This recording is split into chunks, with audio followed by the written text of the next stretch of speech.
περικοπές πιο κάτω. Και θα πρέπει να προσέξουμε μπαίνοντας στην καινούργια χρονιά, εάν θέλουμε πράγματι ο χρόνος αυτός να είναι ευλογημένος και καλός, καρποφόρος και για την ψυχή μας σωτήριος, πρέπει να προσέξουμε αυτό το μεγάλο κίνδυνο της αναβολής. Να διαβάσουμε λοιπόν το άρθρο και στη συνέχεια θα δούμε και τις δύο περικοπές τις οποίες κάνει λόγο το άρθρο του τέλος, και για να δούμε την αγιογραφική στήριξη που έχει στο Λόγο του Θεού αυτό το θέμα της αναβολής, και εν συνεχεία θα το κουβεντιάσουμε. Θα παρακαλέσω λοιπόν να το διαβάσω. Αλέξανδρε, διάβασε το παρακαλώ. Η αναβολή σημαίνει ματέωση. Πειρασμός ελκυστικός και ύπουλος η αναβολή. Δεν μας αποτρέπει από την εκτέλεση του έργου μας, των αποφάσεών μας. Απλώς μας υποκινεί και μας παρακινεί στην αναβολή τους. Τι σήμερα, τι αύριο. Και το αύριο είναι οπωσδήποτε πιο βολικό από το σήμερα, αφού μας διευκολύνει για να αποφύγουμε τον κόπο και την προσπάθεια. Χρειάζεται λοιπόν πολύ προσοχή, διότι η αναβολή είναι λίγο πολύ στη φύση μας. Δεν τη φοβόμαστε την αναβολή, ούτε σταθμίζουμε εύκολα τις συνέπειές της. Μας καθησυχάζει και μας παραπλανά. Πρόκειται για την πιο ύπουλη τακτική αποδιοργανώσεως, τόσο στις καθημερινές μας δραστηριότητες, όσο και στον πνευματικό μας αγώνα. Ατονεί τη φυσική δραστηριότητα και παραπέμπει όλα τα έργα στο αύριο, στο μέλλον, δηλαδή στο ποτέ. Αυτό όμως το ποτέ μας το αποκρύπτει. Και έτσι ησυχάζουμε και ζούμε με την ψευδαίσθηση του μέλλοντος. Και μας ξεγελάει γιατί θεωρούμε ως βέβαιο το αβέβαιο μέλλον. Και αυτά δεν συμβαίνουν μόνο σε στιγμές αδυναμίας ή κοπόσεως. Μπορεί να γίνουν μόνιμη κατάσταση. Υπάρχουν συχνά περιπτώσεις που το καθήκον της στιγμής μας τρομάζει ή έστω μας κουράζει. Θέλουμε να το αποφύγουμε. Δεν το απορρίπτουμε, δεν τολμάμε να το απορρίψουμε. Και η δικαιολογία πρόχειρη έρχεται να συνηγορήσει. Δεν θα παραμιλήσω το καθήκον μου, λέμε. Μόνο το αναβάλω. Δεν το κάνω σήμερα. Θα το κάνω αύριο. Το ίδιο είναι. Και όμως δεν είναι καθόλου το ίδιο, αν θέλουμε να είμαστε ειλικρινείς και τίμοι με τον εαυτό μας. Η αναβολή στην πραγματικότητα δεν σημαίνει τις πιο πολλές φορές αναβολή. Σημαίνει ματέωση, σημαίνει καταστροφή.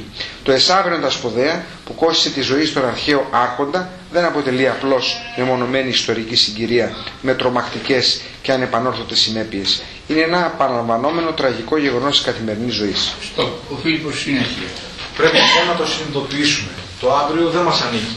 Το σήμερα μόνο είναι δικό μας. Άλλωστε το αύριο με μια τέτοια νοοτροπία ποτέ δεν γίνεται σήμερα. Μένει πάντα αύριο. Και αν οι συνέπειες της αναβολής και της αναβλητικότητας είναι καταστρεπτικές στις καθημερινές δοσοληψίες, γίνονται αληθινά και στην πνευματική ζωή. Οι φωτισμένοι πατέρες της Εκκλησίας έβλεπαν εδώ καθαρά το δάχτυλο του πονηρού, τις μεθοδίες του Σατανά.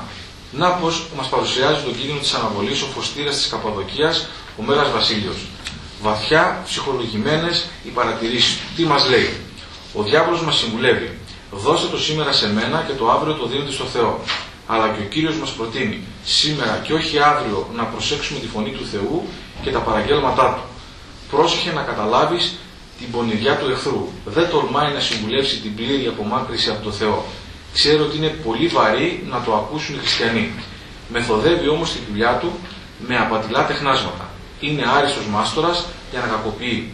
Ξέρει καλά ότι μόνο στην παρούσα στιγμή ζουν οι άνθρωποι και κάθε πράξη μόνο στο παρόν πραγματοποιείται. Κλέπτοντας λοιπόν από εμάς το σήμερα, με τα πονηρά τεχνάσματά του, μας αφήνει να ζούμε μονάχα με την ελπίδα του αύριο. Ύστερα, όταν έρθει η αυριανή ημέρα, πάλι έρχεται ο κακός αυτός σύντροφος να αξιώσει το σήμερα για αυτό και το αύριο για τον Κύριο. Και με τον τρόπο αυτό, αφαιρώντας χωρίς να το παίρνουμε είδηση, με την ειδονή το παρόν και αφήνοντάς μας με τις ψεύτικες ελπίδες στο μέλλον, μας εξαπατά και χάνουμε τη ζωή χωρίς να το καταλάβουμε. Ευχαριστούμε, Βαγγέλη, στο υπόλοιπο. Γι' αυτό και ο λόγος που επιμένει να προσέξουμε το σήμερα, το τώρα. Σήμερα, εάν της φωνής αυτού ακούσετε, άφησου το σήμερα καλύτερα. Ιδού νυν καιρός ευπρόσδεκτος, ιδού νυν η μέρα σωτηρίας. Η σωτηρία μας, το μέλλον μας, το γήινο και το ουράνιο, εξαρτάται από το σήμερα, από το πώς ζούμε τώρα την κάθε στιγμή. Το αύριο, το επόμενο, είναι τελείως αβέβαιο και δεν γνωρίζουμε αν θα το λάβουμε, αν θα το έχουμε στη διάθεσή μας. Γι' αυτό και όποιος με την παγίδα της αναβολής παραμιλεί του παρόν, των ευπρόσδεκτων καιρών, δεν μπορεί να λέει πως ενδιαφέρει για το μέλλον. Η επιτυχία μας στη ζωή και η πρόοδος μας, η πνευματική, εξαρτάται αποκλειστικά και μόνο από το σήμερα. Ας μην υποκύπτουμε λοιπόν στον πειρασμό του αύριο, μάλιστα τώρα στην αρχή της χρονιάς. Όπως βλέπετε έχει δύο παραπομπές. Η πρώτη είναι προς Εβραίους. Τρίτο κεφάλαιο 7-13. Ανοίξτε όσοι έχετε καινή διαθήκη στα χέρια σας. Δείτε την προς Εβραίους επιστολή του Αποστόλου Παύλου. Τρίτο κεφάλαιο. Είναι η αγιογραφική βάση, ας πούμε, του θέματος μας. Κάθε τι που κάνουμε στηρίζεται, αγαπητοί μου φίλοι, πάνω στην Αγία Γραφή. Τρίτο κεφάλαιο προς Εβραίους 7-13. Στίχος 7. Το βρήκατε?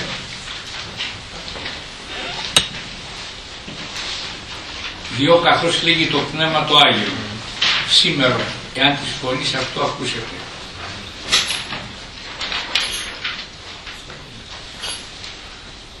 Το βρήκες Τέλειο? Ωραία. Για διάβασέ μας. Διό καθώς λέγει το Πνεύμα το Άγιο σήμερα, εάν της φωνής αυτό ακούσετε, μη σκληρύνετε τα καρδίας ημών, ως εν το παραπικρασμό κατά την ημέρα του πειρασμού και ερήμου. Ού επήρασαν με οι πατέρες ημών, εδοκίμασαν με και είδαν τα έργα μου 40 έτη. Διό προσώθησα τη γενναία εκείνη και είπαν, αεί πλανώνται την καρδία, αυτοί δεν ουπέδνωσαν τα σουδούς μου. Ως όμως εν τη οργή μου, ή εισελεύσονται στην κατάπαυσή μου. Βλέπετε αδελφοί, μήποτε έστε εν την ημών καρδία πονηρά πιστείας εν το αποστήν από Θεού ζώντος. Αλλά παρακαλείτε αυτούς κάθε κάστη μέρα άχρη σου το σήμερον καλείτε ή να μη σκληρυνθεί εξ ημών της απάτης αμαρτίας. Εδώ. Την ερμηνεία. Να μας την διαβάσει κανένας διπλάνος. Θα Παναγιώτη. Λοιπόν, Γαβρίλη, την ερμηνεία σε παρακαλώ. Γι' αυτό ακριβώς και το Άγιο Πνεύμα λέει: σήμερα στην παρούσα δηλαδή ζωή μου, και αν ακούσετε την φωνή και τα συντολάς του Θεού, μην κάνετε σκληράς και αναισθήτους στα καρδίας σας εις τα αστεία συντολάς, όπως έγινε κατά των καιρών της πικρίας και της πληγής μου εναντίον του Ισραηλιτικού λαού, κατά την ημέρα δηλαδή που εις την έρημο εφέρθησαν αυτοί προκλητικά απέναντί μου και έθεσαν υποδοκιμασία την αγαθότητά μου και την δύναμή μου. Πράγματι εκεί στην έρημο οι πρόγονείς υπολιγόπιστοι καθώς ήσαν, έθεσαν υπό αμφισβήτηση και δοκιμή την πρόνοιά μου και την δύναμή μου. Εν τούτης εγώ και τότε δεν τους εγκατέλειψα και είδα τα θαυμαστά και ένδοξα έργα μου 40 ολόκληρα χρόνια που έμειναν στην έρημο. Επειδή όμως έμειναν αμετανόητοι και αδιόρθωτοι, διαμόρφωσα και ηγανάξα εναντίον της γενεάς εκείνης και είπα: πάντοτε αυτοί πλανώνται σύμφωνα με τα σταματολάς επιθυμίας και διαθέσεις της καρδίας μου. Αυτοί όμως δεν θέλησαν να γνωρίσουν τους θαυματούς λόγους μου, με τους οποίους τους καθοδηγούσα και τους προστάτευα.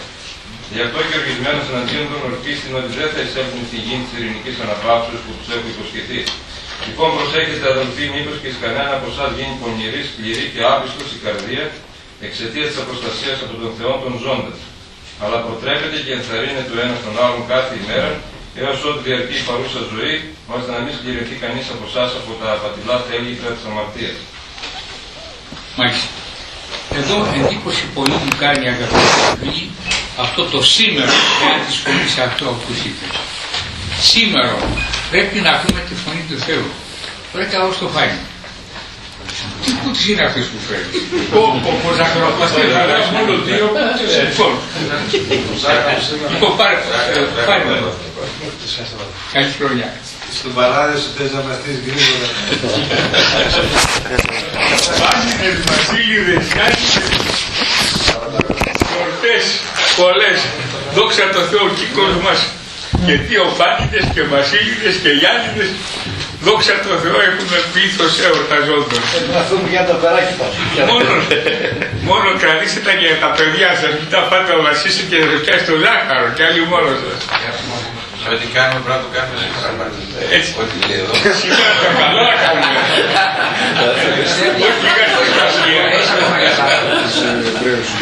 Λέει σήμερα εάν ακούσετε τη φωνή του Θεού. Ο Θεός λέει εγκράτεια. Και ο Άγιος Ιάννης ο Χρυσόστομος λέει τώρα λέει Φίλοι μου, λέει, η νηστεία, λέει, σταμάτησε, αλλά η εγκράτεια συνεχίζεται. Δεν νηστεύουμε, τρώμε γλυκά τα πάντα, σήμερα κρέας τα πάντα. Αλλά η εγκράτεια είναι στην ποσότητα του φαγητού. Εάν πας μια κουτά γλυκά, δεν είσαι εγκράτης, Και αν φας μισό γουρουνόπουλο ή ένα αρνί θα σκάσεις. Λοιπόν, το θέμα είναι η εγκράτεια είναι στην ποσότητα της τροφής. Είναι και στην ποιότητα. Είναι και στην ποσότητα και στην ποιότητα. Αλλά μου κάνει εντύπωση αυτό που λέω στο σώμα. Η νηστεία σταμάτησε. Καταλήγονται το 12ήμερο όλα, εκτός η παραμονή των Θεοφανίων. Είναι γνωστό αυτό, που είναι αλάθητο. Λοιπόν, αλλά η εγκράτεια, λέει, συνεχίζεται. Ξέρετε τι σημασία έχει αυτό που ο κόσμος το αγνοεί. Σου λέει, τέλειωσε η νηστεία, Χριστούγεννα. Όρμα επάνω και φάγει τώρα να ταψεί αν θέλεις. Και κατόπιν ξέρετε τι έχουμε ιστορίες, στομάχια και συνέχειες και αλλά και νοσοκομεία μπορεί κανείς να πάει από την πολυφαγία. Μπορεί κανείς, ένας γιος του πατέρα μου, ο καημένος ήταν καστήμαρος, σηκωνόταν οίκο και το βράδυ και έτρωγε. Τα παιδιά του λέγανε, ρε πατέρα, μην τρως. Πάθος. Σηκωνόταν κρυφά το βράδυ και έτρωγε κανονικό φαΐ. Άνοιγε το ψυγείο και του δίνε να καταλάβει. Έσκασε από το φαγητό. Το βρήκανε σκαλισμένο από το φαγητό. Πάτερ, καμιά φορά αυτό δεν είναι μόνο και ψυχολογικό, είναι και οργανικό το πρόβλημα. Δεν το προκαλεί το πολύ το φαΐ. Ναι, όχι, πραγματικά το λέω. Δεν είναι δηλαδή μόνο ότι είσαι. Δηλαδή, Στέλιο, έχεις καμιά ταινία εσύ μέσα σου. Εντάξει, τώρα δεν θα μπορούν να πλώσει, αλλά τώρα άμα είσαι κοινός σε μια κότα είναι εντάξει. Μια κουσάνα στα παιδιά. Λοιπόν, για να αφήσουμε τα αστεία, εδώ το σήμερον της Αγίας Γραφής λέει, εάν σήμερον της φωνής αυτό ακούσετε, η φωνή του Θεού λοιπόν, μη σκληρύνετε τις καρδιές σας, όπως το κάναν κάποτε και οι Εβραίοι στην έρημο. Και ξέρετε, όλοι οι Εβραίοι που εσκρίναν την καρδιά τους και αγώνισαν, κανείς δεν είδε τη γη της απαγγελίας. Ούτε ο Μωυσής, ο οποίος κάποτε αμάρτησε κι αυτός, τότε οι Εβραίοι που τον σκάσανε και ζητούσαν νερό μέσα στην έρημο, και του λέει ο Θεός, πάρε το ραβδί σου, λέει, και χτύπα το βράχο να βγάλεις νερό. Αλλά δεν είπε, για άλλατε τώρα εδώ πέρα, να δείτε ο Θεός. Θα χτυπήσουν το βράχο να πιείτε νερό. Για να πιστέψω στο Θεό. Δεν τους είπε, αλλά τους λέει, ωραία, σκληροκάρδι και απερίθμητη την καρδία που τους είπε ο Στέφανος, δεν τους είπε αυτά τα λόγια, αλλά αχάριστοι άνθρωποι, να δείτε, λέει τώρα, θα χτυπήσω το βράχο και θα βγει νερό να πιείτε, να χορτάσετε. Αγνώμονες άνθρωποι, δηλαδή τους μίλησε με πίκρα, με έναν τρόπο άσχημο, και του λέει ο Θεός, επειδή τους μίλησες έτσι, δεν θα πας στη γη της Ευαγγελίας, θα τη δεις από μακριά.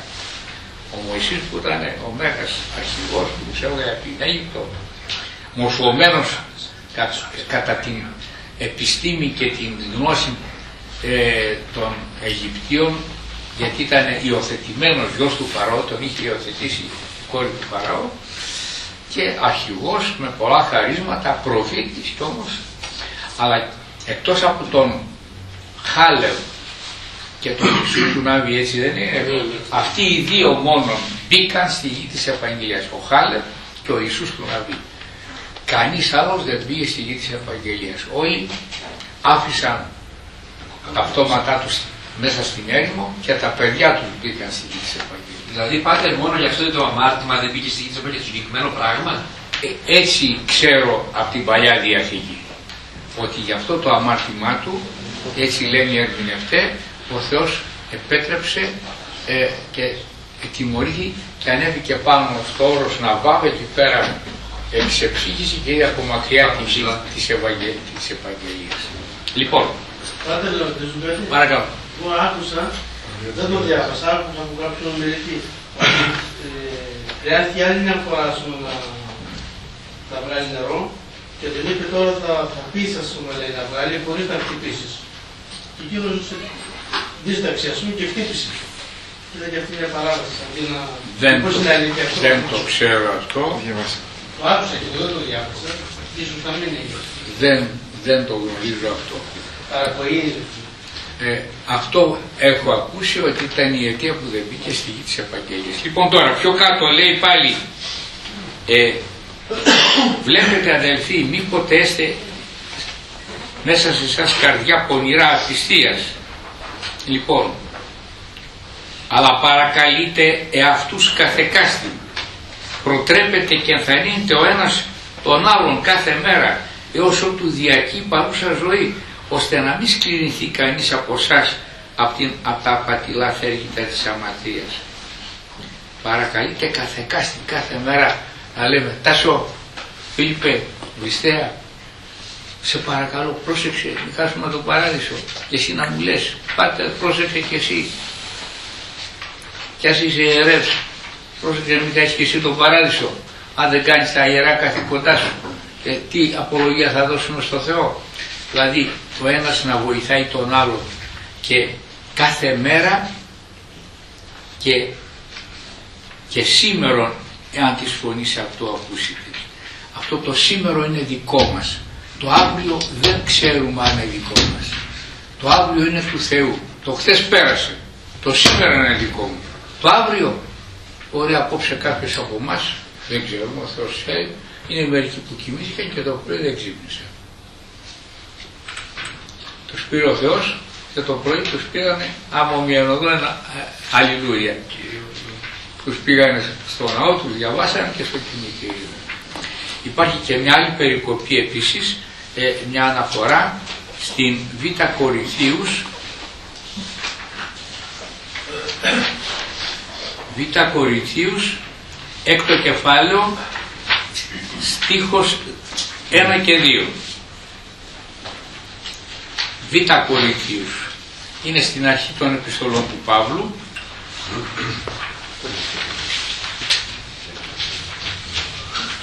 Μετά από την προς Ρωμαίους έχουμε την Α Κορινθίους και Β Κορινθίους. Στη Β Κορινθίους λοιπόν έκτο κεφάλαιο στίχος 2, 1 και 2. Συνερούντες δεν παρακαλούμε. Το βρήκατε? Β Κορινθίους έκτο κεφάλαιο στίχος 1 και 2. Βρέθηκε. Νέστορα μας διαβάσει, παρακαλώ. Μάλιστα. Συνεργούντες δε και παρακαλούμε μη εις κενόν τη χάρη του Θεού δέξαστε ημάς. Λέγει γάρ, καιρό δεκτό επίκουσά σου και εν ημέρα σωτηρίας εβοήθησάσι. Ιδού νυν καιρός ευπρόσδεκτος, ιδού νυν ημέρα σωτηρίας. Αυτό και την ερμηνεία. Συνεργαζόμενοι δε με τον Θεό για να συμφιλιωθεί με Αυτόν ο κόσμος, σας παρακαλούμε να προσέξετε μήπως ματέως και ανοφελώς δεχτείτε την χάρη του Θεού. Ευκαιρία της σωτηρίας παρέρχονται, διότι η Γραφή λέγει εις κατάλληλων και ευπρόσδεκτων καιρών σε ήκουσα και σε εδέκτη και εις περίοδον που προσφέρεται προς σωτηρία σε βοήθησα. Ιδού τώρα είναι ο κατάλληλος και ευπρόσδεκτος καιρός, ιδού τώρα είναι η ημέρα της σωτηρίας. Ευχαριστώ. Είναι σαν να μας λέει δηλαδή ο Κύριος, να αδελφοί, σας αξίωσα να δείτε και το 2009 πόσοι από τους συμμαθητάς σας, τους φίλους σας, τους συγγενείς σας, τους γνωστούς σας, μέσα στο 2008 έφυγαν από τον μάτιο αυτό κόσμο και βρίσκονται στα αιωνίους μονάς. Ένας συμφοιτητής μου επίσκοπος στην Κρήτη, ο Τζεδάκης,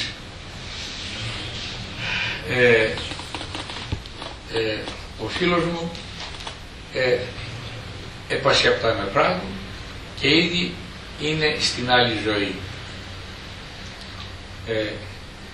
Ήταν από τους πρώτους που πέτυχαν, από τους 180 που δώσαμε εξετάσεις το 1951, τους 180 φοιτητάς. Πόσο? 180 στο πρώτο έτος. 1951 πάτε. 51. τότε ήμουν πρωτοετής φοιτητής. Καταλαβαίνεις τώρα. Δεν είχες κανένας τέλειο. Παπά μου δεν είχε γεννηθεί τότε. Λοιπόν, το λέω για να δεις ότι... Αλλά μπορεί τα χρονάκια να πέρασαν, αλλά εγώ νιώθω τόσο νέος σαν είμαι τώρα φοιτητής. Έτσι νιώθω. Ψυχικά δηλαδή. Και το ένιωσα χθες. Ο Θεόδωρος Τζελάκης, πολύ καλός συνάδελφος, πολύ καλός φοιτητής, πολύ έξυπνος, ήταν από τους πρώτους που μπήκε και ακολουθούσαν μετά άλλοι κι εγώ. Το θέμα είναι αυτός ο άνθρωπος και έγινε και επίσκοπος, αλλά έχει τώρα 5-6 χρόνια, ίσως και περισσότερα, που εξεδίμησε προς Κύριο. Αλλά και άλλοι συμμαθητές μου, από το δημοτικό σχολείο, από το γυμνάσιο, και εσείς έχετε συμμαθητάς και φίλους που είναι πολύ νεότεροι. Και όμως από ατυχήματα, από αρρώστιες, φύγαν από τον κόσμο αυτό. Μπορεί και εμείς να έχουμε φύγει. Ο Θεός μας χαρίσει άλλο ένα χρόνο. Ένα χρόνο για τη σωτηρία της ψυχής μας. Και η σωτηρία της ψυχής είναι μεγάλο πράγμα. Έτσι λέει ένα τραγούδι. Η σωτηρία της ψυχής είναι πολύ μεγάλο πράγμα. Και μας χαρίζει ίσως μια τελευταία ευκαιρία. Και ίσως για κάποιον από εμάς να είναι ο τελευταίος χρόνος της ζωής μας. Εγώ έχω μόλις να ζήσετε για 100 χρόνια και στον παράδεισο να πάτε. Και εγώ σύμφωνα με την ηλικία μου πρέπει να φύγω πρώτος από εσάς. Αλλά δεν ξέρουμε ποιος πρώτος, ποιος δεύτερος.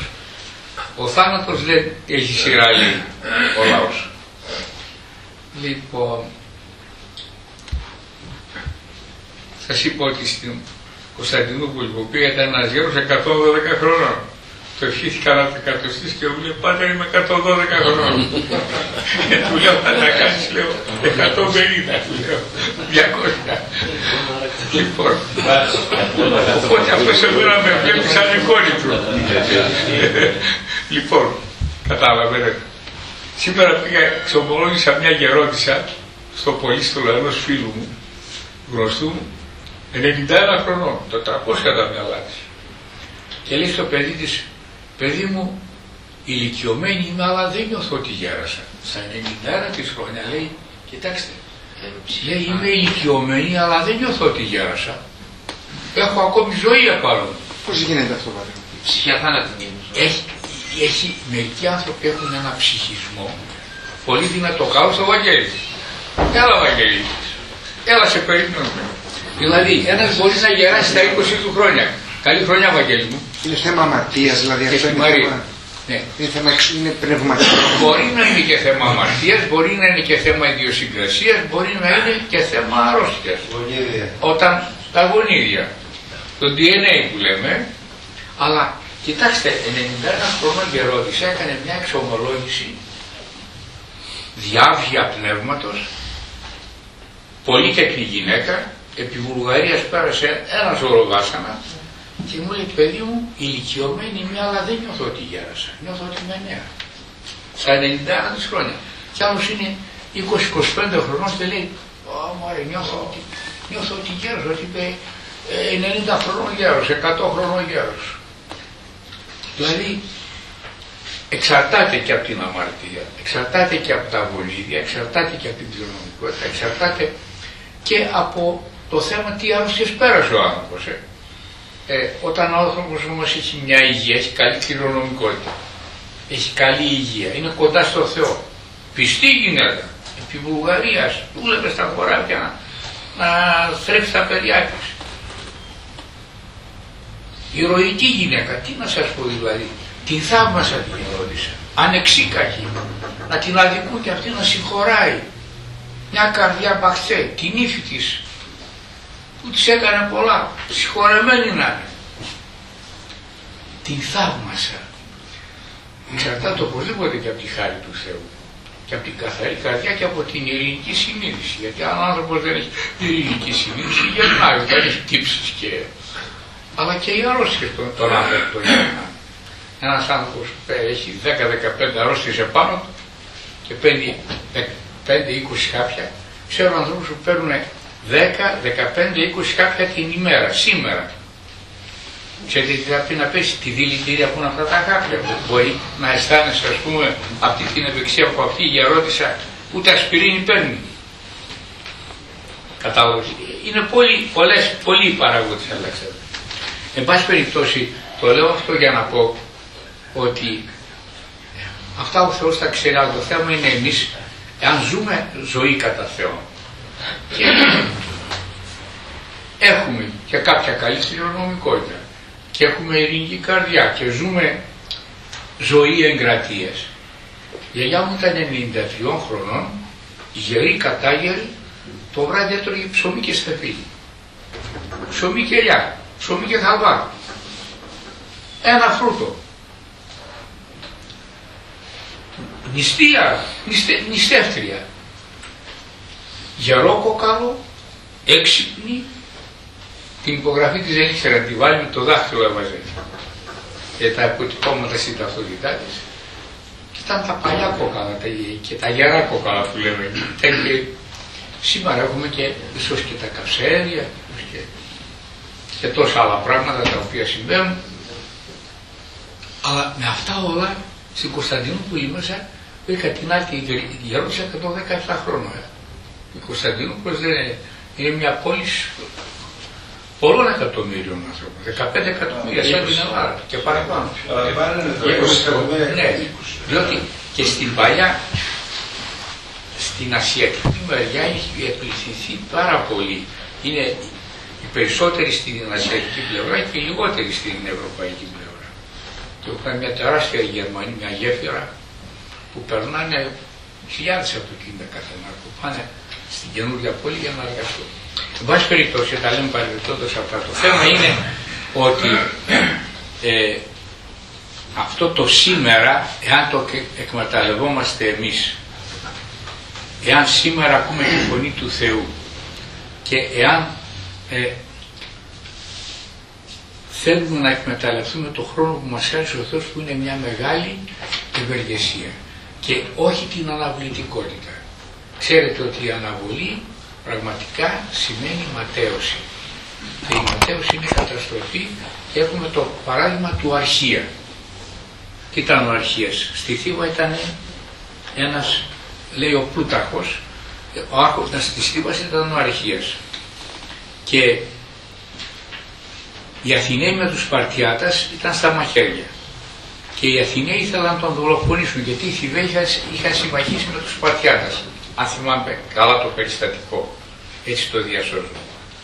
Και την ώρα που γλεντούσε το βράδυ ο Αρχίας και έπινε κρασί με τους φίλους του, έστειλε ένας φίλος του μια επιστολή και πήγουσα. Οπότε βλέπει την επιστολή και λέει «Εσάβριον τα σπουδαία». Αυτό που αναφέρει το άρθρο, και παίρνει την επιστολή και την πετάει δίπλα στο καλάθι του. Το βράδυ τον δολοφονούν τον Αρχία. Την άλλη μέρα πηγαίνουν, τον βρίσκουν δολοφονημένο και ανοίγουν την επιστολή και ένας έμπιστος φίλος του λέει «Πρόσεξε, απόψε θα σε δολοφονήσουν, λάβε τα μέτρα σου». Αν την άνοιγε την επιστολή δεν θα την πάρει. Το εσάβριον τα σπουδαία, είδατε τι σπουδαία γεγονότα έγιναν εσάβριο. Πρέπει σου στέλνει ένα άλλο γράμμα και μάλιστα επίγον εκείνη την εποχή έστειλε, δεν υπήρχε ταχυδρομεία, έστειλε υπέα για να το πάει το γράμμα. Του στέλνει και σου λέει αυτός τώρα μισομεθυσμένος, τώρα κάτσω να διαβάσω το γράμμα τώρα, τι θα γράφει. Του λέει φυλάξου, θα σε δολοφονήσουν. Και την πλήρωσε με τη ζωή του. Δηλαδή πόσο χαζός είναι ο άνθρωπος όταν του στέλνει κάποιος μήνυμα και λέει εδώ Άγιος, αύριο. Αυτή η αναβολή μπορεί να του κοστίσει και την ίδια του τη ζωή. Από αυτά που λέει το άρθρο και από αυτά που διαβάσαμε και από αυτά που είπαμε, πρέπει να συνειδητοποιήσουμε ότι το αύριο δεν μας ανήκει, φίλοι. Δεν μας ανήκει το αύριο. Το σήμερα μόνο είναι δικό μας. Και το σπουδαιότερο αν οι συνέπειες της αναβλητικότητας είναι καταστρεπτικές. Στις καθημερινές μας δοσοληψίες γίνονται αληθινά τραγικές και στην πνευματική μας ζωή. Λέμε να διαβάσουμε Αγία Γραφή. Μωρά θα αφήσω για αύριο τώρα. Ανάγκη σήμερα να διαβάσω Αγία Γραφή κάθε μέρα. Δεν χρειάζεται. είναι σαν να λέει κάθε μέρα να τρώω, θα πάω αύριο, απόψε σήμερα μείνω οριστικός. Ποιος από εμάς λέει ότι θα πάω να κοιμηθώ οριστικός? Εδώ που τα λέμε όλοι μας κάτι θέλουμε να ρίξουμε μέσα, λίγο ή πολύ. Άμα την πνευματική τροφή την παραμελούμε. Άντε, αύριο θα διαβάσουμε, αύριο την τυχαίνει το ας τα αφήσουμε για το βράδυ. Το βράδυ πάλι είμαστε ενισταγμένοι, παρουσιάζεται κάτι, μεθαύριο. Και έτσι πάει στα σκαλέντα η μελέτη της Αγίας Γραφής που λέμε να διαβάσουμε κάθε μέρα ένα κομμάτι από το Λόγο του Θεού. Βλέπουμε λοιπόν ότι η αναβολή πράγματι είναι καταστρεπτικό πράγμα και πρέπει να προσέξουμε αυτόν τον εχθρό. Και η Αγία Γραφή μας το λέει το σήμερον. Άχρησου το σήμερον καλείται. Και τα παραδείγματα και από την ιστορία και από την πείρα μας δείχνουν αυτό το πράγμα. Δεν θα ξεχάσω τον πατέρα μου που όταν υπηρετούσε τη θητεία του, υπηρετούσε σε έναν συνταγματάρχη που τον είχε γραφέα στο γραφείο του. Και τον θαύμαζε διότι ήταν άνθρωπος που δεν άφηνε δουλειά για την αύριο. Είχε κάποια δουλειά. Του λέγανε μερικιά αστεία. Όχι, δεν την αφήνω. Κράταγε τον πατέρα μου και άλλους και ο ίδιος. Και έκανε υπερορίες και έλεγε τη δουλειά που μπορείς να την κάνεις σήμερα μην την αφήσεις για αύριο. Αύριο δεν ξέρεις. Είτε έχεις λεωφορείο, είτε έχεις κατάστημα, είτε έχεις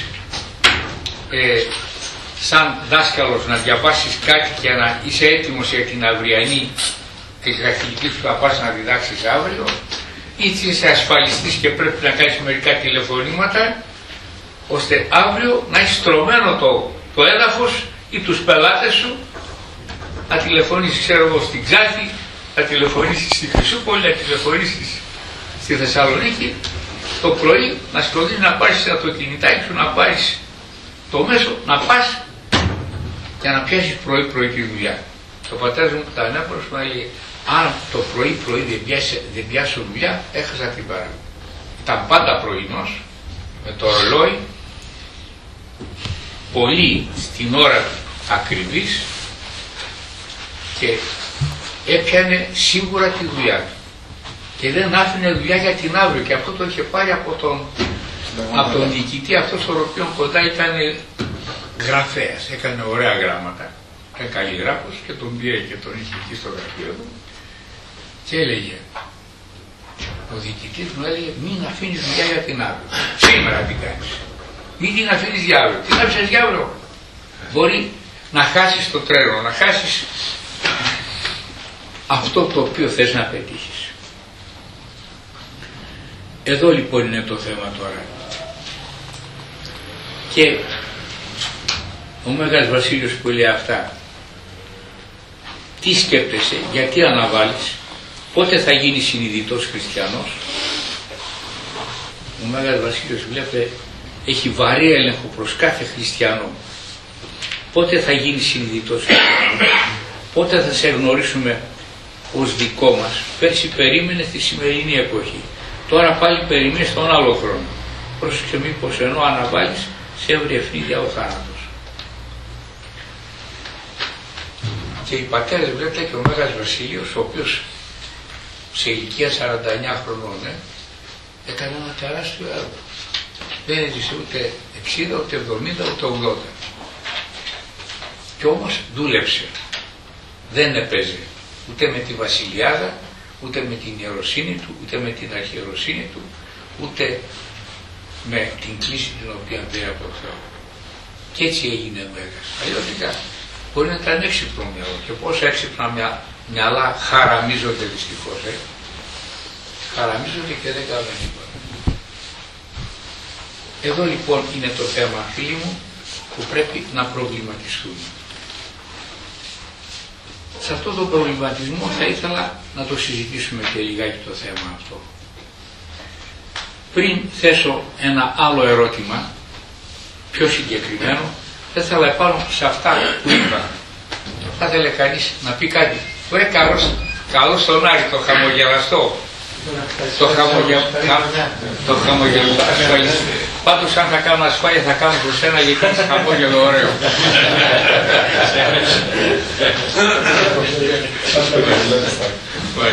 Έτσι να είναι σε όλη τη ζωή. Πάνω από τα 70 δεν ασφαλίζουν. Ευχόμαστε. Ναι, αλλά το πειράζω τώρα.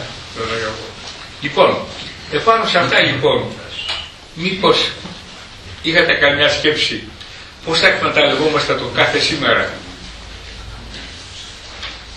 Τι λέτε? Και αυτό ισχύει και για τη δουλειά σας και για το σπίτι σας και σαν πατεράδες που είστε περισσότεροι για τα παιδιά σας. Σήμερα έχεις να κάνεις και για το παιδί σου, κάτω, τα αφήνεις για αύριο. Αύριο δεν ξέρεις τι θα γίνει. Η αναβολή μπορεί από αναβολή σε αναβολή να δει μια μέρα το παιδί σου και να σου πει κάτι που να... Μαμά, πώς το κάνεις αυτό? Μα εσύ τότε. Σαν πατέρας τι έκανες? Το κουβεντιάσαι το παιδί σου. Είδες ένα σημάδι που δεν σ' άρεσε. Γιατί ανέβαλες? Κάλεσε το παιδί σου να κουβεντιάσει. Τα πεις αύριο, μεθαύριο, κοιτάζεις τις διάφορες δουλειές σου, τα προβλήματά σου, χωρίς επαγγέλμα. Νομίζω πάντα το παράδειγμα στο δίνουν οι αγιορείτες πατέρες με τη μνήμη θανάτου. Αν έχουμε μέσα μας μνήμη θανάτου και ζούμε την κάθε μέρα μας σαν να είναι τελευταία, σίγουρα τότε δεν θα βγούμε σε αυτό το πειρασμό. Πολύ ωραίο Ευαγγέλιο. Αλλά λέμε θα ζήσω τώρα, ακόμη είμαι νέος. Μνήμη ζωής έχουμε. Μνήμη ζωής. Εγώ θα πεθάνω τώρα. Ο Ιακήμ τώρα πάνω στα νιάτα του που είναι 30 χρονών. Σίγουρα όχι προβληματιστήκαμε και νομίζω ότι όση ώρα κουβεντιάζαμε όλοι σκεφτόμασταν τι έχουμε ακριβώς να κάνουμε και πώς θα αφήσαμε τόσο καιρό. Βέβαια το πιο σημαντικό δεν είναι αυτά εδώ τα πετριμένα και τα υλικά και τα καθημερινά, αλλά πραγματικά ο αγώνας μας για αυτό που πρέπει να φτάσουμε κοντά στο Θεό. Έτσι. Για την ψυχή μας τι κάνουμε? Μέχρι τώρα τι κάναμε για την ψυχή μας? Εδώ είναι το θέμα. Όχι, Αλεξάνδρα. Θυμάμαι την ομιλία που είχαμε παρακολουθήσει στη Θεσσαλονίκη στο Φάρο για τον πατέρα Σμένο. Ναι, Αλεξάνδρα Σμένο. Λοιπόν, από αυτήν την ομιλία κράτησα κάποια πράγματα και μου έκανε εντύπωση, γιατί εμείς είμαστε στον κόσμο βέβαια, δεν είμαστε στο Άγιον Όρος, ότι ο πατέρα μου Ισίλες. Όχι, για τον πατέρα Σμένο την Αθήνα, που έλεγε ότι παράδειγμα ότι η ώρα του καφέ το πρωί με τη γυναίκα του ήταν ώρα ιερή. Δηλαδή πρέπει να αποκτήσουμε έναν προγραμματισμό εμείς. Και πρέπει να έχουμε ένα πρόγραμμα και να έχουμε το καθημερινό μας, το εβδομαδιαίο μας, το μηνιαίο μας κλπ. Και όλα ο αγώνας, η καθημερινότητα να περάσουν από εκεί με την ευχή βεβαίως του πνευματικού. Δηλαδή δεν μπορεί να μιλήσουμε να δούμε τη γυναίκα μας, δεν μπορεί να μιλήσουμε να δούμε το παιδί μας, δεν μπορεί να μιλήσουμε να κάνουμε το απόδειγμα. Δηλαδή όλα πρέπει να περάσουν μέσα από έναν προγραμματισμό.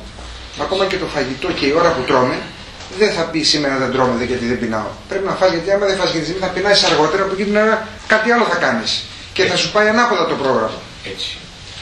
Αυτά τα ταπεινά τα λίγα λογίζομαι με αυτά που έχω. Πολύ ωραία. Πολύ καλά και πρακτικά. Άλλος. Εσύ αργείς τη δουλειά σου, θα la βάλεις.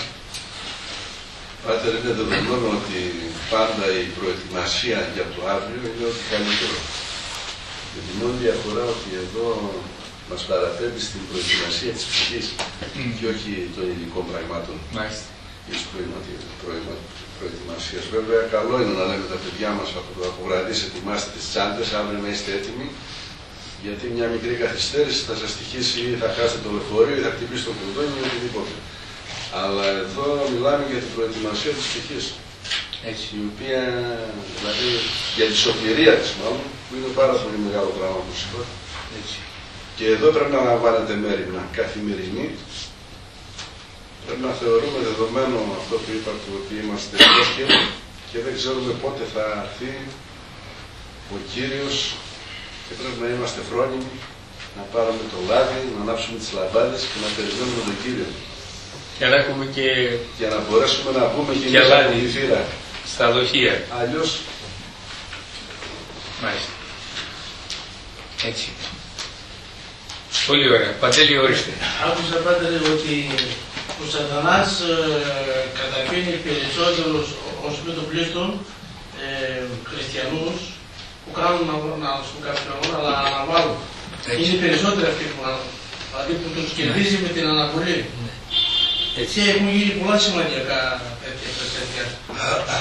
Ένα γέροντα τον πήγε και τον είπε, δείτε πόσα χρόνια ήταν στο Άγιο Όρος και ασκήτευε, 80 χρονών κοιτάς, λέει πήγαινε, λέει, έχεις άλλα 30 χρόνια ζωή.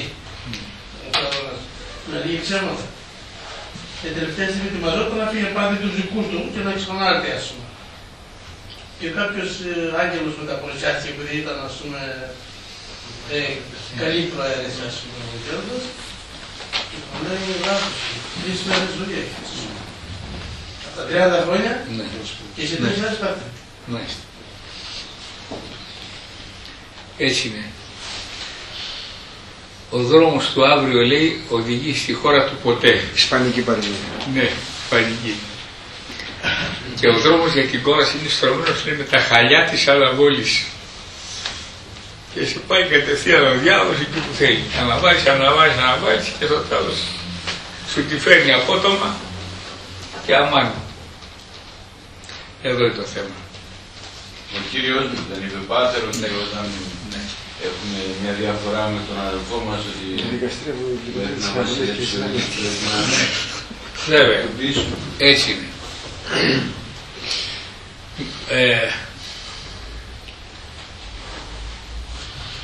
Ο παροργισμός μας πριν τη δύση του ηλίου πρέπει να τακτοποιηθεί.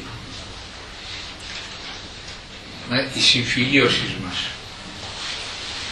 Και ας πούμε και κάτι, ένα ερώτημα πιο συγκεκριμένο. Για ποια θέματα συνήθως αναβάλουμε με ευκολία ή για ποιες καλές πράξεις συνήθως αναβάλουμε. Γιατί είναι μερικά πράγματα που δεν αναβάλουμε. Δεν πλήρωσες στην τράπεζα. Έχουμε και τραπεζίτη εδώ πέρα. Το γραμμάτιό σου. Το ξεπεριδεύεις. Μου είχε πει ο αδερφός μου ότι αν δεν πληρώσω ένα γραμμάτιο θα διπλασιαστεί, λέει, το ποσό. Και μου φάνηκε παράξενο, μήπως ο τόκος. Μήπως πήγες στο κομπλήφο, μου λέει αν δεν το πληρώσω θα διπλασιαστεί. Αν κατάλαβα καλά. Ναι. Δηλαδή έχει προθεσμία, λίγη προθεσμία, δεν το πλήρωσες. Το σπίτι σου το βγάζει στο σφυρί. Αν δεν πληρώσει τη δόση. Το θέμα είναι για καλές πράξεις που πρέπει να κάνουμε, γιατί σαν χριστιανοί οφείλουμε να κάνουμε και ορισμένες πράξεις αγάπης. Ναι. Και όμως τις αναβάλουμε. Για τι πράξεις, ας πούμε, μπορούμε να αναβάλουμε και μπορούμε να έχουμε συνέπεια στην πνευματική μας ζωή.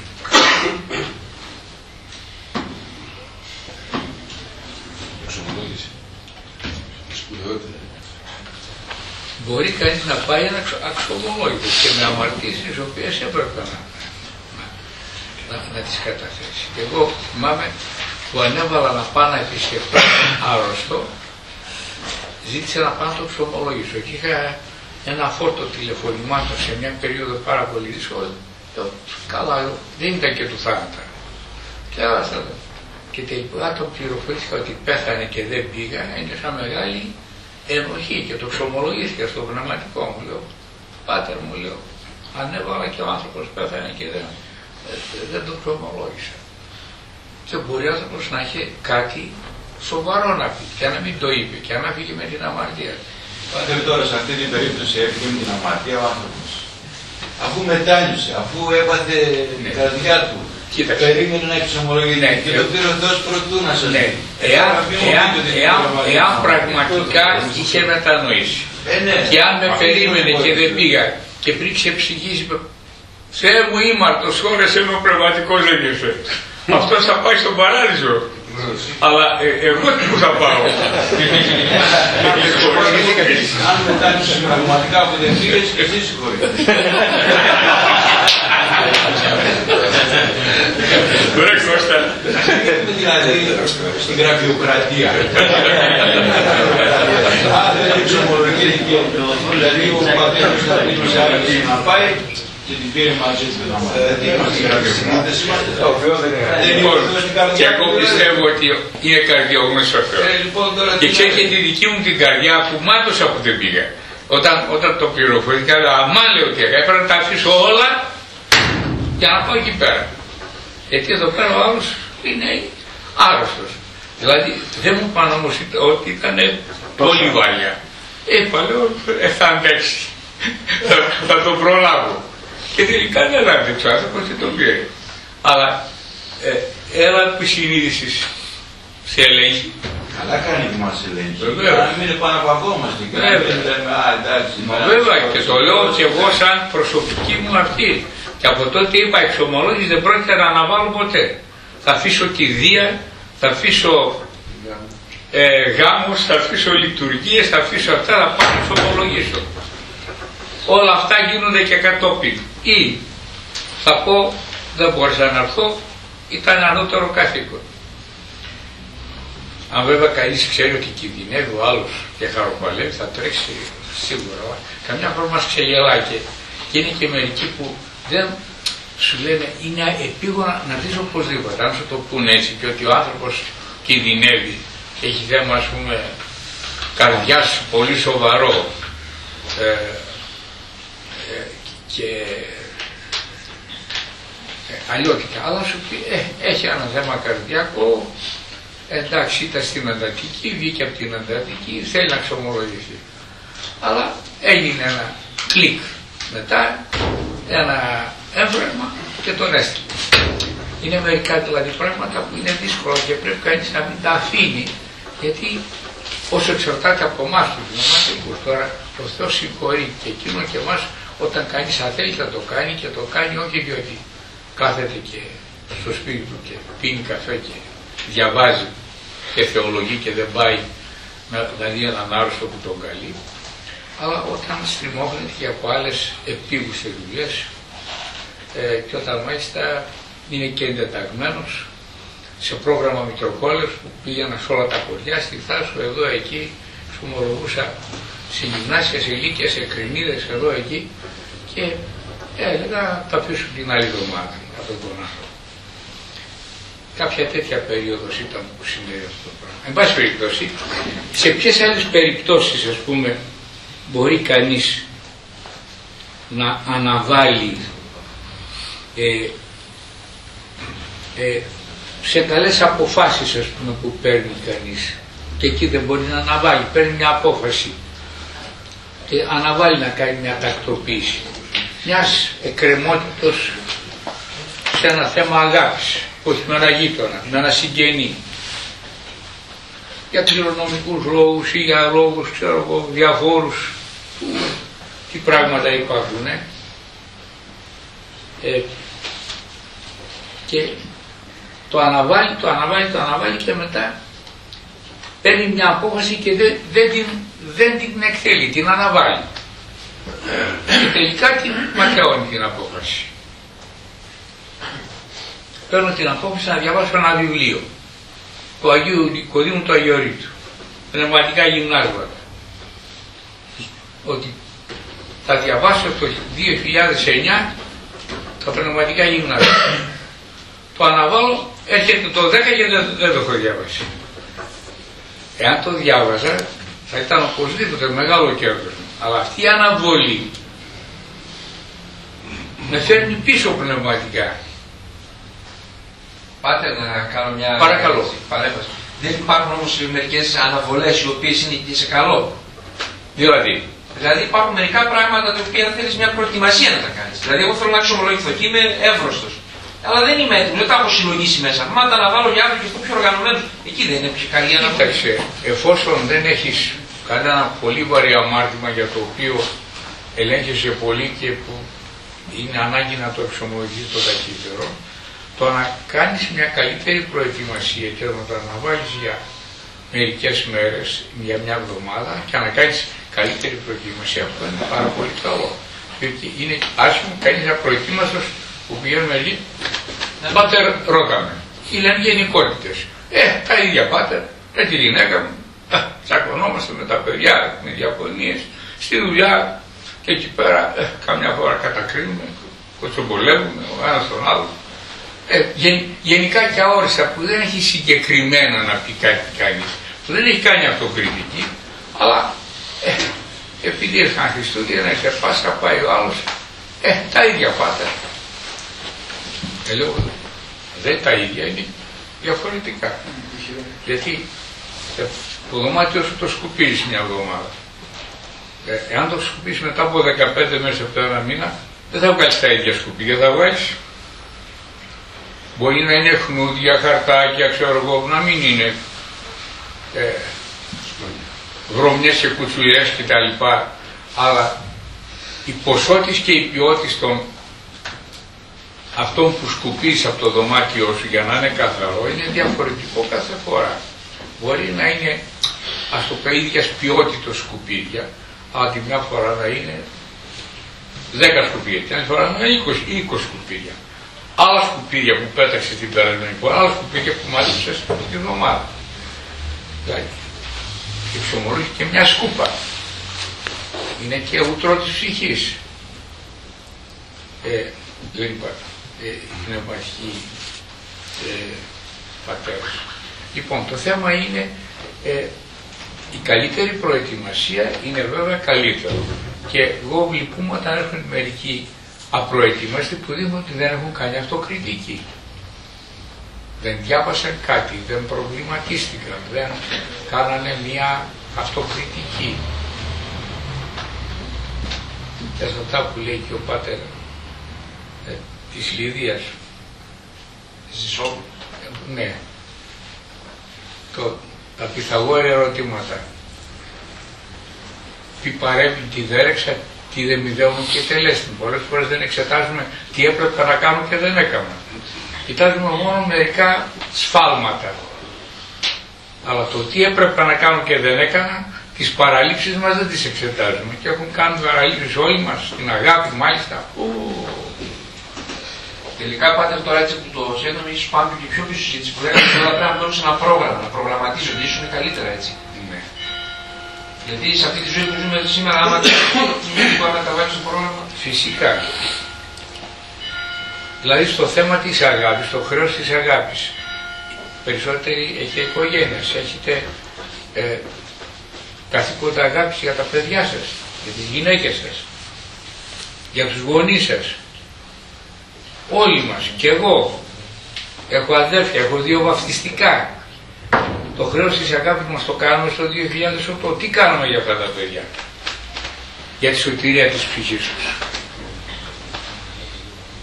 Κάναμε αυτό το χρέος που έπρεπε να κάνουμε. Εδώ λοιπόν είναι το θέμα, όχι στο Παναγιώτη. Πάτε, μήπως υπάρχει κίνδυνος να φτάσουμε στο άλλο άκρο? Ποιο? Δηλαδή, να έχουμε το άγχος συνέχεια να προλάβουμε αυτά που έχουμε να κάνουμε και να μην τα κάνουμε σωστά, δηλαδή να τα κάνουμε πρόχειρα. Να κάνουμε, λέμε, όπου πρέπει να τα κάνουμε αυτά, να τα κάνουμε για να προλάβουμε, αλλά να μην τα κάνουμε σωστά. Εάν κάθε μέρα κάνουμε το καθήκον της ημέρας και της στιγμής, δεν υπάρχει πρόβλημα. Εάν τα αναβάλουμε, τότε συσσωρεύονται και τότε πελαγώνουμε και δεν κάνουμε τίποτα σωστά και τσαλοβουτάμε ό,τι πιάσουμε και ό,τι θυμηθούμε. Εάν όμως έχουμε μια προγραμματισμένη ζωή και την κάθε μέρα, λέω για στάσου σήμερα τι χρέος έχω να κάνω. Ο καθένας μας έχει ορισμένα χρέη να κάνει. Σαν πατέρας, σαν σύζυγος, σαν ανάδοχος, λέω τρεις ιδιότητες. Και εγώ σαν πνευματικός. Έχω αδέρφια, έχω ανήψια, έχω 2 βαπτιστικά. Έχω επάνω τους γέροντας του γυροκομείου. Μερικοί είναι κατάκητοι, μερικοί είναι σοβαρά. Τους επισκέπτομαι. Μερικοί μπορεί να την άλλη εβδομάδα αυτό το χειμώνα να αναμίζουν, να φύγουν από αυτόν τον κόσμο. Ο καθένας μας έχει κάποιο χρέος ευθύνης. Δεν είμαστε ανεύθυνοι άνθρωποι, ούτε όσα πάνε και όσα έρθουν. Χωρίς άγχος θα κάνουμε αυτό που μπορούμε. Ο Θεός δεν θα μας ζητήσει, Στέλιο μου, να κάνουμε κάτι που δεν μπορούμε να κάνουμε ή που δεν είχαμε χρόνο να κάνουμε. Το βλέπει. Αλλά εμείς κάνουμε καλή χρήση του χρόνου. Ή, να πω ένα παράδειγμα, καθόμαστε ένα DVD, το βλέπουμε 2 ώρες, παραδείγματος χάρη. Έστω και αν είναι καλό, το νησί, ξέρω εγώ, ή τον Άγιο Σεραφείμ του Σάροφ που έχουν κυκλοφορήσει 2 DVD γνωστά, ή άλλα καλά θέματα. Μου στείλανε για τον σχετίστη τον Μητροπολίτη τον Αντώνιο, που ήταν όσιος άνθρωπος. Μου στείλανε ένα βιβλίο και είχε ένα DVD. Αυτές τις μέρες είχα κάποιο χρόνο και κάτσα να το είδα. Και ήταν πολύ ωραία από τη ζωή του και από την κηδεία του, από τους επικοινωνικούς λόγους που βγάλανε. Τον είχα γνωρίσει ως αρχιμανδρέτη που ήταν Νίκο εδώ στην Ξάφη, ήταν διευθυντής της σχολής της... Πήγε ο Χριστόδουλος στην κηδεία. Ναι, ναι. Το Χριστόδουλος πήγε. Έχουν την πρόσημα ακολουθίες. Ναι. Και τον είχα γνωρίσει εδώ στη Ξάφη, περνούσα στο στρατιωτικό Σερέσου Χατζίπτη τα 5 πρώτα χρόνια που είχα έρθει και περνούσα από εκεί, πήγαν στα φυλάκια και τον έβλεπα και κουβεντιάζαν. Ήταν διευθυντής της Ιεραρχικής Σχολής της Ξάνθης. Μορφωμένος άνθρωπος, συγγραφέας και τα λοιπά και πολύ έτσι πνευματικός άνθρωπος και καλός άνθρωπος. Τον είχα εκτιμήσει από αυτό. Και με ενδιαφέρει το θέμα. Και είχα λίγο χρόνο τώρα με τις γιορτές που δεν έχουμε και εξομολογήσεις και τα λοιπά. Και κάτι σαν το είδα. Έχω και καμιά δεκαετία DVD που δεν προλαβαίνω να τα δω. Που μου τα στείλω από την Αθήνα, από τη Θεσσαλονίκη και τα λοιπά. Και με ενδιαφέρουν τα θέματα. Αλλά κανείς ανάλογα με τον χρόνο που έχει θα δει και κάτι. Δεν μπορεί συνέχεια να είναι στην τζίτα. Θα δούμε και κάτι ωραίο. Και δόξα τω Θεώ και από το 4 μπορεί κανείς να δει. Είχε και μια πολύ ωραία ορχήστρα της Βορείου Ελλάδος στο βράδυ. Ναι, με βιολιά. Ναι, με βιολιά. Τους στους Μότσαρ. Ναι, οι φίλοι του Μότσαρ με μικρά παιδάκια που παίρνανε βιολί. Και εγώ κάτσα για την ώρα που έτρωγα και το είδα και... Φανταστικό. Ναι, και ξεκουράστηκα και χάρηκα και τα λοιπά. Την ώρα που τώρα κανείς μπορεί να δει κάτι. Είναι ξεκουραστικό και ωραίο. Αλλά το να κάθεσαι συνέχεια να βλέπεις και να παραμιλείς τα χρέη σου και να είσαι ο πατέρας και να μην βλέπεις τα παιδιά σου και να μην κουβεντιάσεις με τις κόρες σου και με τους γιους σου και να τα αφήνεις τα παιδιά, η γυναίκα για αυτά. Εγώ δεν χρειάζεται να κάνω τίποτα. Αν δεν είναι έτσι, και εσύ σαν πατέρας τι κάνεις για τα παιδιά σου. Λέω ας πούμε πως πρέπει τα χρέη μας να τα διάζουμε. Κάπως δηλαδή θα πρέπει συνειδητά να αντιμετωπίζουμε τον χρόνο μας και να τον εκμεταλλευόμαστε και να μην αναβάλουμε στο χρέος της αγάπης και για τα πνευματικά μας καθήκοντα που έχουμε και για τη μελέτη του Λόγου του Θεού. Σήμερα διαβάσαμε ένα κομματάκι από την Καινή Διαθήκη. Αν τώρα κάνουμε ένα μυστικό γκάλωπ, φοβούμαι ότι αρκετοί Βέβαια τώρα θα ήταν άδικο του Γκάλωπ γιατί την κυρία την διαβάζω το βράδυ. δεν την Ας είναι κάτι στο βράδυ να το δίνεις. Στέλιο έχει σίγουρο. Αλλά το λέω γιατί και αυτό είναι κάτι που και το Γκάλωπ αυτό δηλαδή θα έδειχνε ότι ίσως και σε αυτό και σήμερα δεν βρήκαμε 5 λεπτά να ανοίξουμε την Καινή Διαθήκη. Αυτό δεν είναι πρόβλημα. Λοιπόν, εμείς λοιπόν ζούμε το σήμερα. Και ένα τελευταίο ερώτημα, αν έχει κανείς να πει κάτι. Το πώς μπορούμε να το ζούμε το κάθε σήμερα πιο σωστά. Αν έχει κανείς καμιά σκέψη. Σοφή. Γιατί εδώ πέρα έχουμε και δασκάλους, και καθηγητάς και όλοι είστε άνθρωποι που προβληματίζεστε και θητεύετε πολλά χρόνια μερικοί στην πνευματική ζωή.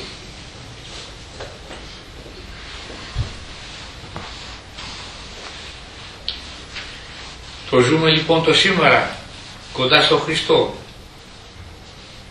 Το ζούμε το σήμερα αντιδρώντας στην καθημερινότητα, στη ρουτίνα. Μας πιάνει η ρουτίνα. Όσα πάνε και όσα έρθουν. Με αυτά δεν θέλω να πω ότι πρέπει να κάνουμε δύσκολη τη ζωή μας, όχι. Αλλά σαν πνευματικοί άνθρωποι, αν θέλουμε να κάνουμε μια προκοπή στην καινούργια χρονιά, θα πρέπει, αγαπητοί μου, γιατί είμαστε και όριμοι όλοι οι άνδρες και χρόνια γνωρίζουμε τον Κύριο και πρέπει να το δούμε λιγάκι πιο στα σοβαρά. Αν πάλι γινόμαστε, αν το ζούμε το σήμερα και γινόμαστε και ένα οδηγητικό αστέρι με τη ζωή μας και με το λόγο μας να βοηθήσουμε και κάποιον άλλον άνθρωπο να βρει τον δρόμο. Τόσοι άνθρωποι γύρω μας είναι χαμένοι, δεν ξέρουν τι πιστεύουν, δεν ξέρουν που πάνε. Τους έχει παρασύρει το ρεύμα της εποχής και βλέπουμε πόσα πράγματα γίνονται. Το έργο της Ιεραποστολής που όλοι μας έχουμε το καθήκον. Άμα χριστιανός, άμα Ιεραπόστολος, λέει ο Χρυσόστομος. Δεν μπορείς την αλήθεια να την κρύβει για τον εαυτό του. Και ο άλλος να χάνεται και εσύ να λες πρόβλημά του. Είναι λοιπόν όλα αυτά ερωτήματα για έναν χριστιανό συγκριτό που θέλει να εκμεταλλεύεται σωτηριολογικά τον χρόνο του. Αλλά η ώρα προχώρησε πολύ, πρέπει να σταματήσουμε, να δώσουμε τον λόγο στον κύριο Νίκο, στον αγαπητό μας φίλο, εκλεκτό μας λόγο που απόψε τον έχουμε πάλι κοντά μας. Νομίζω εξαντλήθηκε το θέμα, το μήνυμα το πήραμε. Εγώ έλεγα στα παιδιά ένα τρίπτυχο και το προσπαθούμε να το εφαρμόσουμε. Να πιάνουμε από το τελευταίο που είπατε Γέροντα, να ζούμε έντονα το παρόν, να παραδειγματιζόμαστε από το παρελθόν και να στοχεύουμε στο μέλλον. Η καλύτερη λύση. Και αυτό να σας πω μια ειδοποιώ διαφορά, την οποία λέμε πάρα πολλές φορές. Μου κάνει εντύπωση, δεν το είχα συλλάβει και ευχαριστώ τον Γέροντα που έχει την καλοσύνη να διαλέξει αυτό το θέμα. Ξέρετε, μέσα στην Εκκλησία, την Ορθόδοξη, υπάρχουν μόνο εναισθητικές εκφράσεις. Η Παρθένος σήμερα, η επιούσα ημέρα, σήμερα κρεμάται επί ξύλου κλπ. Θα σας αναφέρω πολλές τέτοιες. Δηλαδή βλέπουμε ότι οι πατέρες της Εκκλησίας μορφοποίησαν το χρόνο και τον αισθάνονται σαν ένα αιώνιο παρόν, αλλά αιώνιο παρόν στο οποίο συμμετέχει ενεργά. Αυτό το τρίπτυχο, όταν μου έδωσε ο Κωνσταντίνος η ζωή και είδα τον τίτλο, αμέσως στο μυαλό μου λέω πρέπει να προσθέσεις και το εξής. Είχαμε σύνθημα στιχμό το 1950, σταματώ εδώ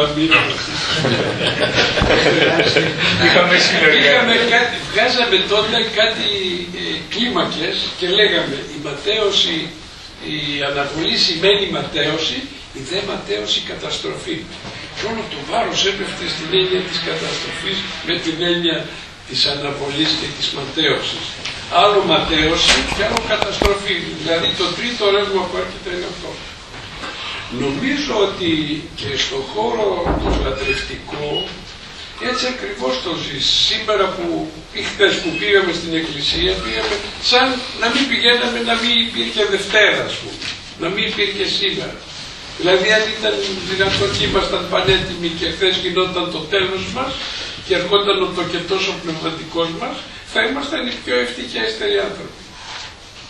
Ένα στοιχείο είναι αυτό. Το άλλο στοιχείο θέλω να απαντήσω χιουμοριστικά στον φίλο μου το Στέλιο και να πω κάνοντας το δικηγόρο του διαβόλου, λες μερικές φορές η αναβολή να είναι σωστή. Δηλαδή είμαστε στο αεροδρόμιο, φεύγουμε 8 και 10 και λέτε έλα να πιούμε ένα καφέ, χάσαμε το αεροπλάνο, έφυγε το αεροπλάνο, και έπεσε το αεροπλάνο, αλλά εμείς σωθήκαμε και απολογούμε. Εδώ δεν είναι αναβολή, εδώ είναι σύμπτωση, εδώ έχει. Η αναβολή είναι αυτό που είπε ο Γέροντας, δηλαδή εν γνώση σου αναβάλεις αυτό που μπορείς να κάνεις τώρα. Και σε εκείνα τα αμήλικτα ερωτήματα αυτά θέλατε που τα λέγατε, τι να κάνουμε, είναι πολύ δυνατό θέμα. Δηλαδή, αυτό που μπορείς να το κάνεις τώρα, είδατε πως τόνιζε ο πατήρ Κωνσταντίνος και χτυπούσε και το χέρι και λοιπά, να το κάνεις τώρα. Βέβαια, η Εκκλησία μας δείχνει τον δρόμο. Αυτό το σήμερο, δηλαδή, κρατήστε σας παρακαλώ, σήμερο κρεμάται επί ξύλου, κρατήστε το. Ή κρατήστε το χριστουγεννιάτικο υπαρτένο σήμερο των υπερουσιωτή, κρατήστε αυτό. Και το λέγαμε από τις 16 Νοεμβρίου. Αυτές οι εναισθητικές εκφράσεις μας δίνουν αυτή την προοπτική, νομίζω, να είμαστε ανα πάσα στιγμή προετοιμασμένοι μήπως και έρθει το μοιραίο. Χωρίς άγχος όμως, εντάξει, όπως το είδατε, ο Γέροντας ξεκαθάρισε τη δουλειά. Εγώ σας το λέω να μην αναβάλλετε, αλλά μην σας πιέζει κανένα στρες. Η δουλειά είναι βέβαια στα πνευματικά, δεν χρειάζεται αναβολή. Τώρα στα υλικά μερικές φορές, μα βλέπω τα πράγματα δεν μου βγαίνουν, είπα να πάρω το 2009 να πάρω ένα σπίτι. Θέλει 100.000 και έχω τις 80.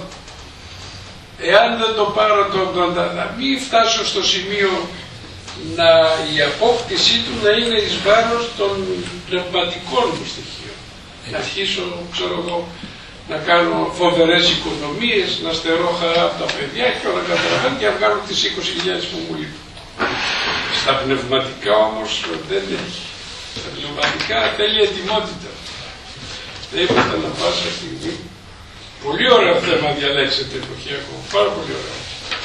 Αυτή η έννοια στα πνευματικά θέματα δεν χρειάζονται αναβολές. Και βέβαια να δώσει ο Θεός να είμαστε με τέτοια ετοιμότητα. Συνεχώς, θυμάστε τι λέγαμε στη μέτρηξη Γέροντα, να κυνηγάμε αυτή τη μέτρηξη με τον Χριστό, να κυνηγάμε αυτή τη κράση με τον Χριστό. Δηλαδή, τι έκανα πέρσι, ξέφυγα σε μερικά θέματα, άνθρωποι, είμαστε Άγιοι είμαστε, θα κάνουμε και λάθη. Τι να κάνω τώρα, αυτός ο προγραμματισμός να είναι αβίαστος. Έτσι νομίζω. Δηλαδή, κάνουμε μια προσπάθεια, στόχος μας το βλέπουμε, το φως είναι αναμένουμε πάνω στο βουνό, γράφει θέωση, πορεία. Ανεβούμε κάνα δυο λόφους, είδατε στην πορεία τι κάνουμε. Ο ορειβάτης είναι πανέξυπνος, ανεβαίνει ένα λόφο, βλέπει η θέα, ξαναπέφτει κάτω για να ξανανεβεί λίγο ψηλότερα και λοιπά. Το βλέπετε, τι υφίσταται. Άνοδο κάθοδο, αλλά όταν φτάσει στο τέλος θα είναι μόνο άνοδος. Δεν θα έχει τίποτα άλλο από εκεί, θα φτάσει να ζει στην ατμόσφαιρα του Θεού. Η οποία όμως ατμόσφαιρα του Θεού έχει εναισθητικό χαρακτήρα.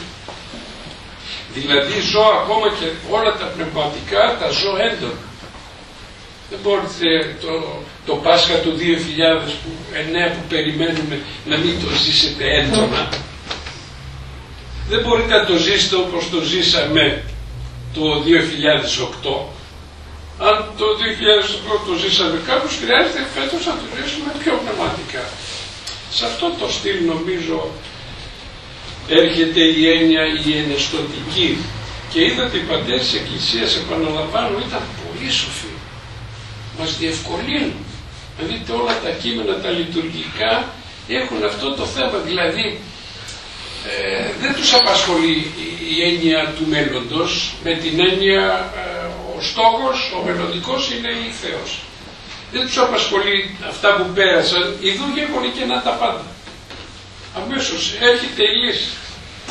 Αφού γέγονε και να τα πάντα σημαίνει ότι αυτός ο καινούριος άνθρωπος που έχω αναγεννηθεί εισερχόμενος στην Εκκλησία του Θεού πρέπει κάθε μέρα να είμαι έτοιμος, ώστε όταν και εάν και εφόσον, πολύ ωραία ήταν η μνήμη θανάτου του Βαγγέλη, όταν θα συμβεί, να μου δώσει το εχέγγυο εισόδου στην ατμόσφαιρα του Θεού. Αυτό το μεγαλείο. Αναβάλω, άμα έλεγαν κάνε αυτά, άμα τα κάνεις αυτά τα 10, πας στο παράδεισο, θα σε φιλούσα, θα σε πλήρωνα.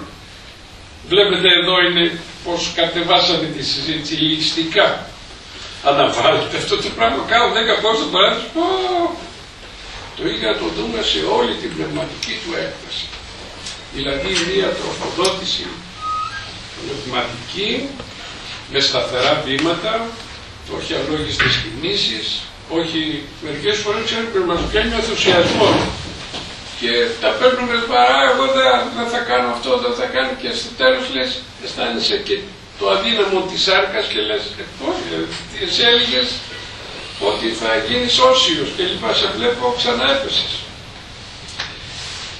Αν με έτσι το βλέπουμε, νομίζω και ρωτά είναι μόνο ευχαριστίες πρέπει να σας πούμε για το θέμα. Και εγώ ευχαριστώ πάρα πολύ τον αγαπητό Νίκο καθώς και τον κύριο Νίκο καθώς και όλους όσοι μίλησαν, γιατί μίλησαν αυθόρμητα από καρδιάς και όσοι μίλησαν και με χιούμορ, διότι και αυτό χρειάζεται και δίνει μια ατμόσφαιρα πολύ ευχάριστη και χαίρομαι ότι ο κύκλος μας έχει γίνει μια ωραία συντροφιά, πολύ ευχάριστη, πολύ αδερφική, πολύ φιλική και εύχομαι το 2009 να συνεχίσει έτσι, αλλά να παρακαλέσω και μια πιο έγκαιρη προσέλευση για να τελειώνουμε και λίγο νωρίτερα. Για να ευχαριστήσουμε τον κύριο και να τον παρακαλέσουμε για αυτά, γιατί χωρίς τη χάρη του το σήμερα θα μας ξεφεύγει, αν και εκείνο δεν μας χαριτώνει και δεν μας δώσει την ευλογία του. Δόξα Συ Κύριε, δόξα Συ Άγιε, δόξα Συ Βασίλε. Σε ευχαριστούμε Κύριε γιατί είδαμε την ανατολή και του καινούριου χρόνου και ήδη περάσαν και 12 μέρες πολύ ευλογημένες και η σημερινή μέρα που ήταν τόσο ηλιόλουστη και γεμάτη φως εδώ στην πόλη μας στην Καβάλα, γεμάτη από τον ήλιο της αγάπης σου, γεμάτη από ευλογίες. Πολύ εύστοχα Κύριε, είναι κατηγορηματικός ο λόγος του Αποστόλου των Εθνών, ιδού νυν καιρός ευπρόσδεκτος, ιδού νυν ημέρα σωτηρίας. Αυτό το νυν σημαίνει την παρούσα στιγμή, το σήμερα, το τώρα. Το σήμερα αυτό μας ανήκει, αυτό έχουμε στη διάθεσή μας. Το αύριο, οι ώρες που θα επακολουθήσουν, το τώρα δεν είναι στη διάθεσή μας. Γι' αυτό είναι μεγάλη η ευθύνη μας για το πώς ζούμε την κάθε στιγμή της ζωής μας που έχει αντίκτυπο στην αιωνιότητα.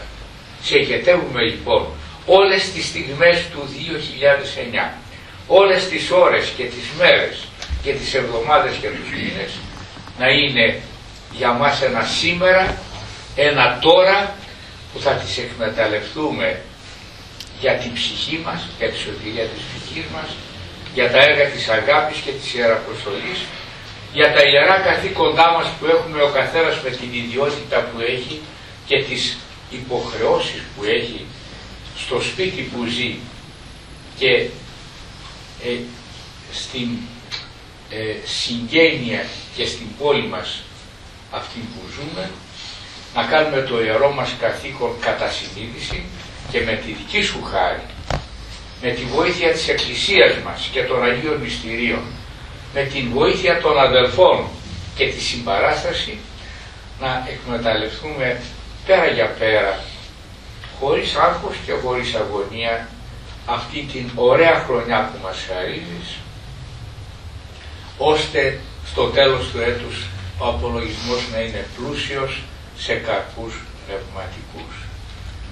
Σε υμνούμε, σε ευλογούμε, σε ευχαριστούμε Κύριε για όλες τις δωρεές σου και δεόμεθά σου το έτος αυτό να είναι πολύ ευλογημένο και καρποφόρο. Αμήν. Και τώρα να κόψουμε τις πόδες αγαπητοί μου αδελφοί.